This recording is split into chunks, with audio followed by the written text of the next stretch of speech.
wouldn't think that Northwest Ohio would be a place where you would think of about stargazing or people having a lot of interest in it, but it is here. And for the proof of that, I'm talking here with Alex Mack, the Associate Director at the Planetarium at the University of Toledo. So what is it, some of the things that you guys do here with your observatory? Oh, we do a lot.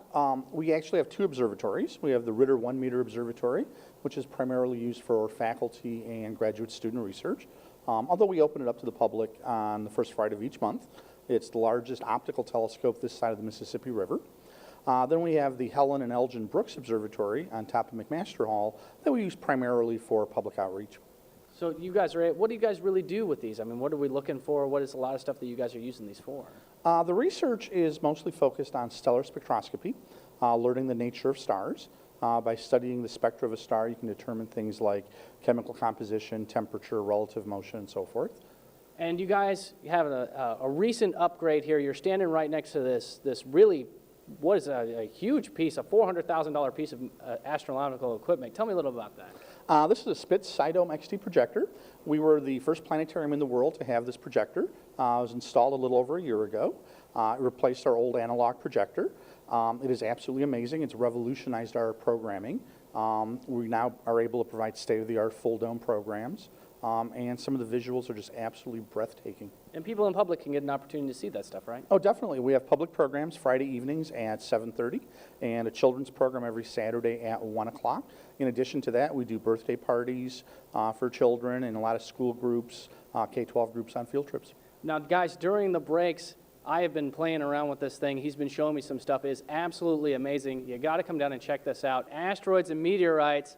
You know, we had a lot of movies that kind of had that science fiction angle with them, but they are definitely science fact. And we're talking here with Alex here, the director of the University Planetarium. Tell me a little bit about the frequency that we're getting hit with meteorites like the one that hit Russia just a week ago. Okay. Well, the Earth is being hit by meteorites all the time. Now, large or medium-sized objects like what landed in Russia or crashed in Russia was about 25 feet in diameter. So roughly the size of this room, maybe a little bit smaller. Impacts like that happen on average every 5, 10, 15 years.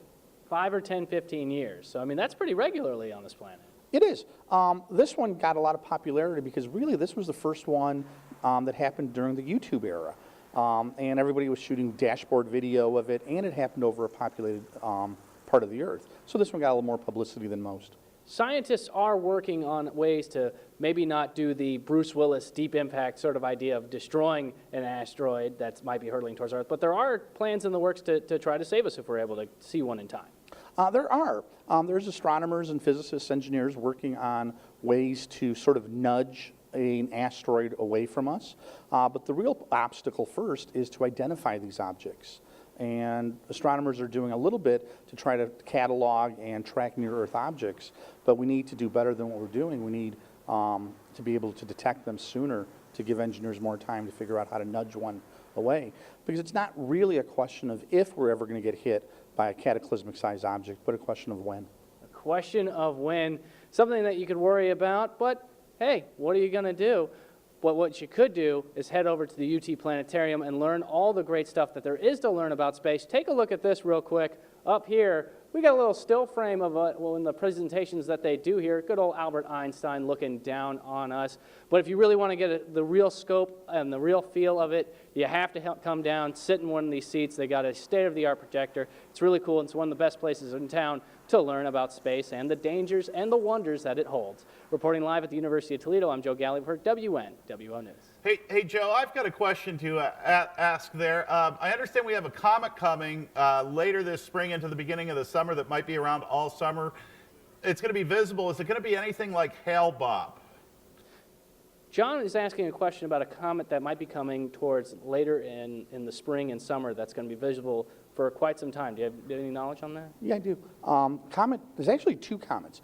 Comet Past-Star will be visible, or should be visible, hopefully, in the skies during the middle of March.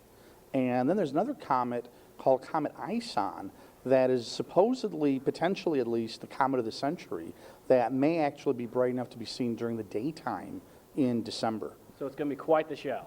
Potentially. Comets are notoriously unpredictable, but both comets have the potential of being naked eye. Naked eye, and even that you could see it probably from here in Toledo area. hopefully, especially Comet ISON in December. All right, well, something to look forward to. Keep your eyes up on the skies, and maybe you see something really beautiful, John. Great, Joe. Thanks so much. Absolutely. Fascinating stuff.